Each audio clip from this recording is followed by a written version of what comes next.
कार्यकर्ता आहात, अर्ज सुद्धा खरेदी केलेला आहे. काय विजन आहे आणि महापालिका का? सर्वप्रथम भारतीय जनता पार्टी हा फक्त एक पक्ष नाही तर एखाद्यासाठी एक परिवार कसा बनू शकतो हे मी स्वतः अनुभवलंय. आपल्याला सर्वांना माहिती आहे, 1 वर्षापूर्वी विधानसभेच्या निवडणुकी दरम्यान मी तयारी करत होतो.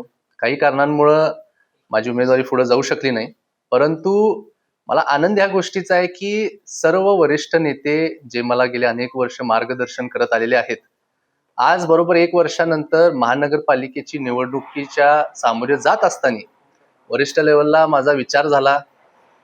जिल्ह्यातल्या सर्व नेते मंडळींना एक निरोप देण्यात आला की कृष्णराजला यामध्ये उतरवलं पाहिजे असा आमचा सगळ्यांचा विचार आहे. आणि फक्त 2च दिवसापूर्वी संध्याकाळी मला तो निरोप आला की या निवडणुकीच्या सामोरे जाताना तुझ्या पाठीशी आम्ही सगळेजण उभं राहायला तयार आणि तू हे केला पाहिजेस. मी खास करून सन्माननीय मुख्यमंत्री देवेंद्रजी फडणवीस साहेब, सन्माननीय प्रदेश अध्यक्ष रवींद्र चव्हाण साहेब, त्या टाइमचे प्रदेश अध्यक्ष सन्माननीय बावनकुळे साहेब आणि भारतीय जनता पार्टीचे सर्व वरिष्ठ नेत्यांचे खूप खूप मनापासून आभार मानतो की त्यांनी माझ्यावर एवढा विश्वास व्यक्त केला आणि एवढी मोठी ताकद म्हणून माझ्या पाठीशी ते उभे आहेत. महापालिका निवडणुकीला सामोरे जात असताना कोल्हापूरचे कुठले महत्वाचे प्रश्न वाटतात जे गेल्या 25 वर्षात सुटलेले नाहीत आणि पुढे ते सुटावेत आणि चांगलं एक कोल्हापूर जगाला पाहायला मिळालं किंवा काय विजन असणार? हो, माझा खरं तर जाहीरनामा जो असेल तो लवकरच बाहेर येणार. त्यामध्ये मी विस्तारमध्ये आपल्याला सर्वांना त्या बाबतीत माहिती देईन. पण आपण सगळ्यांनी बघितलं असाल की माझ्याकडे कुठलंही पक्षाचं किंवा संविधानिक पद नसताना सुद्धा मी कोल्हापूरचे अनेक समाजाशी निगडीत असणारे प्रश्नांवरती काम करत आलो आहे. त्यामध्ये खास करून आता कचऱ्याविषयी प्रश्न असतील, डेव्हलपमेंट फंड्सचे विषय असतील, क्रीडा क्षेत्रात असेल, असे अनेक गोष्टी आहेत.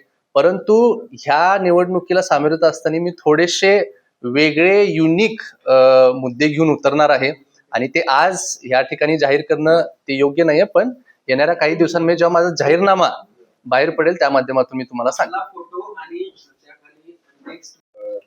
क्षीरसागर आहे, आमदार पुत्र आहे, खासदार पुत्र आहे, एकीकडे माजी आमदार युवा चेहरे पुढे आले, घराणेशाही पुन्हा एकदा या सगळ्या निवडणुकीत दिसते. कसं पाहता याकडे युवा चेहरा आणि घराणेशाही? मी घराणेशाही खरं तर ह्याला म्हणणार नाही, कारण सन्माननीय प्रधानमंत्री मोदीजींचं एक वाक्य होतं. मागच्या वर्षी त्यांनी पार्लिमेंटमध्ये स्टेटमेंट दिलं होतं की जेव्हा एखाद्या व्यक्ती त्याच्या स्वतःच्या कर्तृत्वावरती, त्याचं स्वतःची प्रसिद्धी, त्या स्वतःच्या कामावरती नाव निर्माण करतो तेव्हा त्याला घराणेशाही म्हणता येत नाही. मला असं वाटते की मी माझ्या सोशल मीडियाच्या माध्यमातून, मी माझ्या सामाजिक उपक्रमांच्या माध्यमातून अनेक लोकांना आजपर्यंत मदत करत आलो आहे. यामध्ये मला कुठल्याही कधी म्हणजे कुणाचं बॅकिंग किंवा काही नव्हतं.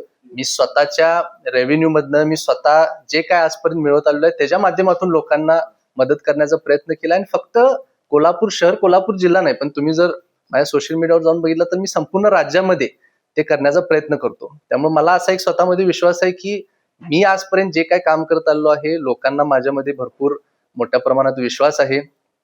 विधानसभेच्या वेळेस पण आमची खूप यंत्रणा लागत होती, परंतु ठीक आहे, त्यावेळेस ज्या गोष्टी झाल्या त्या झाल्या. पण ह्याला घराणेशाही अजिबात म्हणता येणार नाही, कारण ह्या संपूर्ण प्रक्रियेमध्ये माझे वडील जरी खासदार असतील, माझे काका जरी आमदार असतील, तरी त्यांचा काहीच संबंध नाही. मी तुम्हाला स्पष्टपणे सांगतो.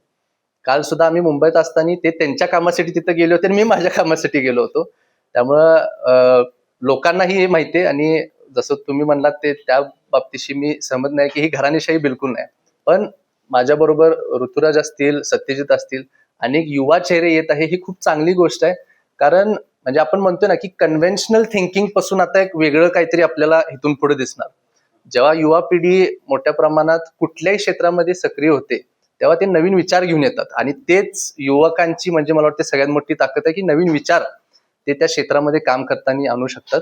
त्यामुळं चांगल्या पद्धतीने गोष्टी होतील इथून पुढे. तुम्ही ब्लॉगच्या माध्यमातून अनेक शहराचे प्रश्न मांडला, त्यानंतर 25 कोटीचा निधी सुद्धा आणला. त्या 25 कोटीच्या निधीवरून तुमचं आता उमेदवार म्हणून नाव समोर आल्यानंतर टीका केली जाते की हा निधी गेला.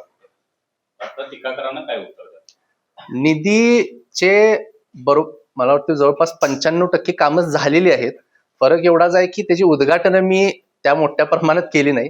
माझ्याकडे संपूर्ण यादी सगळ्या 25 कोटीच्या कामांचे जे कामं संपले, मला वाटते जवळपास 5 ते 6% फक्त कामं उरली असतील. बाकी सगळी कामं झालेली आहेत. महानगरपालिकेकडनं तुम्हाला संपूर्ण पुरावा घेऊन मी त्या बाबतीत देऊ शकतोय.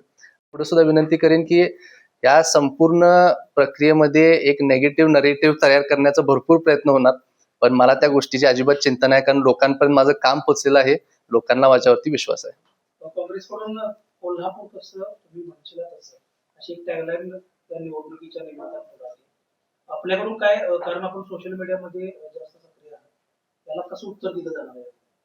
आम्हाला त्यांना उत्तर देण्याची काही आवश्यकता नाही. आम्ही आमचं टॅगलाईन घेऊन येणार आणि ते सुद्धा मी जसं सांगितलं, पुढच्या 2 दिवसात जेव्हा आमचा जाहीरनामा येईल त्यावेळेस सगळ्याच गोष्टीची प्रसिद्धी आम्ही करू.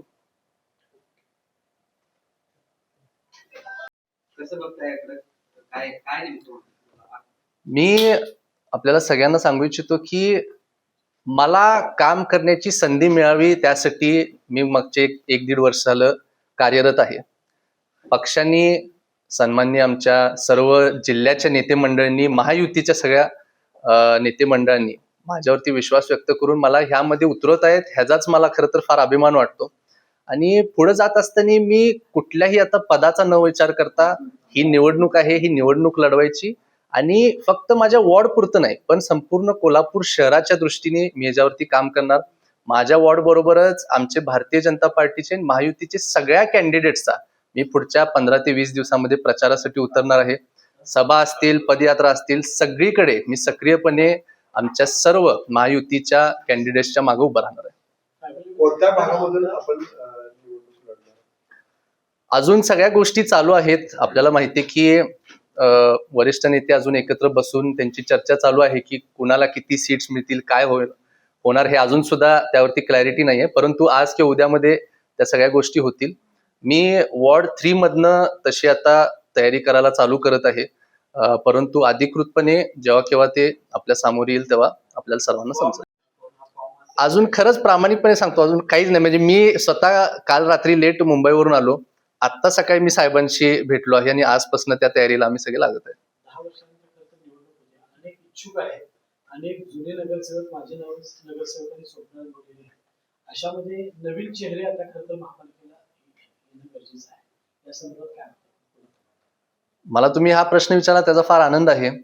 माझ्यासाठी सुद्धा हा एक खूप मोठा अनुभव आहे, कारण 2015 मध्ये जेव्हा शेवटची निवडणूक झाली तेव्हा त्या टाइम मध्ये मी स्वतः फार लहानपण होतो आणि मी मुळात ह्या देशात सुद्धा नव्हतो, मी परदेशात होतो. आपल्याला सगळ्यांना माहिती आहे की मी एक खेळाडू आहे. मी इंटरनॅशनल फॉर्म्युला 3 चॅम्पियनशिप चालवण्यासाठी अनेक वर्ष बाहेर होतो. त्यामुळे हा संपूर्ण अनुभव जो आहे तो माझ्यासाठी सुद्धा फार युनिक आहे. महानगरपालिकेची बॉडी असताना कामकाज कसं होतंय हे खरं तर मी बघितलेलंच नाहीये, कारण म्हणजे आता आपण ह्या संपूर्ण प्रक्रियेत जे आहे ते मला शिकायला मिळणार, ती एक चांगली गोष्ट आहे. तुम्ही म्हणला तसं 10 वर्ष झाल्यामुळं अनेक लोक आहेत जे इच्छा व्यक्त करत आहेत. तुम्ही जर बघितला तर महायुतीमध्ये भारतीय जनता पार्टी असेल, शिवसेना असेल, राष्ट्रवादी असेल, यांच्याकडे अनेक लोकांनी येऊन इंटरव्ह्यूज दिलेले आहेत की ते इच्छुक आहेत. खूप चांगली चांगली नावं पुढे येत आहेत आणि मला आनंद ह्या सुद्धा गोष्टीचा आहे की फार अनुभवी लोकांबरोबर मला ह्या निवडणुकीच्या प्रक्रियेमध्ये सामील व्हायला सुद्धा मिळत आहे आणि भविष्यात त्यांच्या बरोबर काम करायला मिळेल, याबद्दल पण मला फार चांगलं वाटतं. एकीकडे